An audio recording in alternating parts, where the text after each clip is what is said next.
for watching our videos. If you're listening to just the audio, head over to our website. We have the latest videos up every time. The one you're looking for is not there. Just head over to our YouTube page. That's where it'll be at. Don't forget, sign up for our newsletter. You get 10% off. You get exclusive weekly content and first chance at giveaways. And sometimes we might just give away stuff for free. Don't forget to follow us on social media for some good times too. Hope you enjoy. Live, lift, love. Alright guys, so I shared a little bit of a thought essentially yesterday on my page, and then I put it over to the Train Athletic page on success. And what we're looking at is true success, not social success. Social success in my head, because I don't know if there's an actual term and I don't want to look up Urban Dictionary for it. Looking at my social standing, or what class I'm in, or where I am at in my job or career, or how much money I have, or how many things I have. All those things are viewed in the social stigma and really mean nothing in my mind, or at least the mindset I'm trying to get to. So what we're going to look at is just two factors, and the big thing with these factors are these are things that you can control. Okay? I'm going to make it geeky because I'm going with math. I almost made this plotting lines and doing slopes of lines, and then I decided to simplify it just a little bit and separate it just into the basic quadrants. Okay, so first I'll explain the quadrants. Okay, ideal quadrant is this one. I guess we'll just label it as I, because ideal. I have positive x, positive y, so no matter what I label my factors as, basically I have a positive for both. Obviously that's ideal, because it's lots of positive. Say positive x, negative y.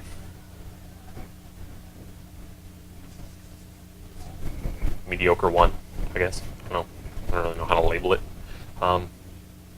We have 1 out of 2 positives, so it's good. Can still be better. I guess we'll call it mediocre 2. Still have 1 negative, 1 positive. I don't know, I just want to put F for fail, but it's not really a fail, it's just, we don't want to be in this one. This is both negative, so we have negatives on both ends. Okay? So, what we're going to look at is just two basics that I can control, and don't judge my handwriting. First one is my effort, okay? Not just general effort, but also it can be applied to very specific things, anything that I have control over. So, am I doing the best at a task that I have at that moment? Am I doing best with, what I can do for my family and my friends or anything else? So my effort is good. Attitude, okay? How do I view things? Do I have a positive attitude or do I have a negative attitude?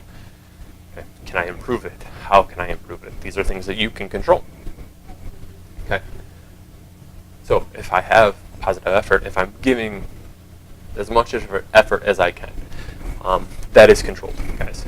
I'm not talking about, are you putting in the effort that gets you to this point compared to this point? That's beyond your control. You're giving your best effort. It doesn't matter what it is, what it's for, in any regard.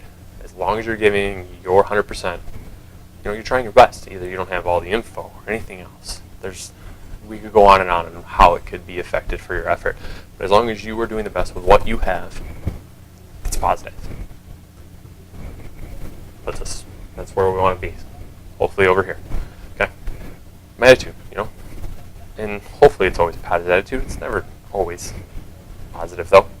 We're trying to be positive, but we're not. Like today, I was a little negative during my run. So I was giving my best effort, but my attitude was poor. So I was in mediocre. So what did I do? How can I improve upon that? And that's the question I always end up asking myself. Okay. So I had a poor run. Basically, I was just feeling like a chubby kid today. It happens. It happens to the best of us. Nobody's perfect. Okay? Get done with my run. Wasn't a good run. Why was it not a good run? First off, I ate a little too soon before my run. So I just kind of felt unsettled. So that slowed it down. Then I just kind of felt a little more jiggly than normal. Okay, but that was because I had eaten a little bit off from the last 2 days. Okay, those were the two big things. It went a little bit shorter because we played football today, so I'm not worried about the time. Okay, so those two were the big things on why my attitude was poor. Okay, so how do I improve them? Meal prepped. Okay, so I've got food set for this week, so I can get back on track with my eating. Okay, the eating too soon before my run. Next time I go to run, make sure that I eat an hour to hour and a half before I run, not a half hour before I run. That was me getting off my schedule and just screwing myself up. Okay, so find out if I'm positive or negative on my effort or my attitude. Okay, if I'm not happy with something, I ask myself, what can I do to improve it? Okay, step back for a second. First thing I do is ask myself, why am I not happy with it? Did I not give them all my effort, or is it simply just an attitude adjustment? Okay. If I didn't give my effort, then how can I give more effort, or can I give more effort? And if I'm not happy, then I find the factors why. I found two, on why I was not happy with my run today, and why I was negative on my attitude, although my effort was, best I could pretty much give. Okay. So once I find out what it is that made me upset, how can I control them? If it's somebody else, per se, let's just say I ran with a buddy and they kind of poked fun of me or this and that. Okay. If it's them, there's one of two things you can do. Either one, ignore what they say. I should do anyway. Ignore what they say and tell them to kind of fuck off, essentially. Or pretty much leave it be, which is bad. Or remove them. Go with the remove them. That's what I've been doing. Trying to remove negative people from my life. And it's worked a lot better. I don't have as much crap to deal with. Now I just got to get in my own head. Stop dealing with that crap. That's the worst shit. Because you should not be telling yourself something negative because you're the one who talks to yourself the most. Although it's not allowed. Allowed. Like, verbalized. Being weird. It's the beer. So, why did I geek this for you guys? Or make it nerd-tastic? Visual.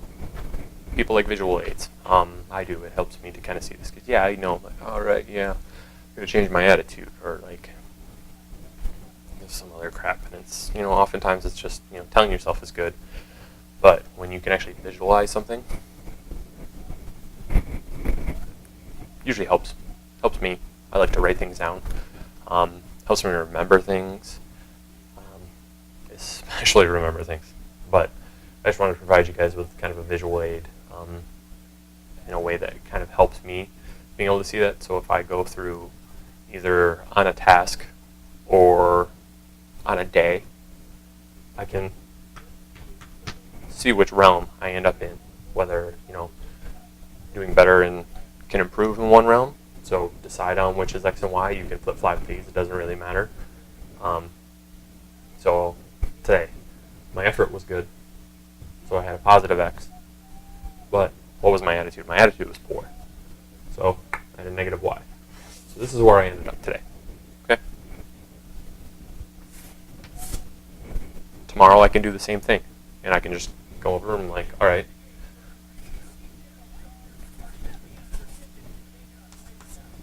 I have my X and my Y.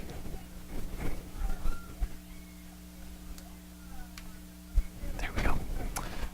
Okay. Again, let's say at work. Okay. Because I gotta work all day tomorrow. Sometimes I have a bad day at work. Okay. What am I gonna do? I want to make sure that I have a good effort and a good attitude tomorrow. So maybe I write down a couple tasks on things that I need to get done. A 2 or 3 thing checklist. Nothing big. It doesn't need to be a whole giant to-do list. We want a couple things. Because if I'm able to accomplish a couple things, like maybe I do a third that wasn't on my list, that helps me feel a little bit more accomplished and builds upon my positivity for the day. And I'm able to kind of build from there. If you write a giant list of 10 things, what's happening if you miss one of them, or if you miss 2, or if you miss 5 of them? Okay, something's come up. Okay, start small, build from there. Okay, it's the same thing when you're like, if you're lifting or running. Let's say you're running. Okay, start with fewer miles. Okay, you can always add a little bit more, but if you start out trying to bite off more than you can chew, what ends up happening? You fail. Failing does not help people positively. It kind of screws up their mindset. I'm the same way. So I'm starting conservative with my marathon training. Okay? Because the worst thing that can happen. All right, I underestimate myself. Kind of sets me up for, hey, I can do better, instead of setting myself up for failure and then going, I can't do any of this. Okay? That's that mindset. So when we measure success, we're looking at things that we can control, because otherwise we're going against, it's the same thing if I want to compare myself to a professional marathoner. Okay, there's a lot of factors that go into that. Their training, their experience, their body type, okay, where they live, who their coach is, how much money they make, their amount, their time they can invest in training. I can't, okay? So there's a few things. I'm 210 to 215 pounds. I'm not built for marathons, okay? So I don't expect a fast time. I just want to do it.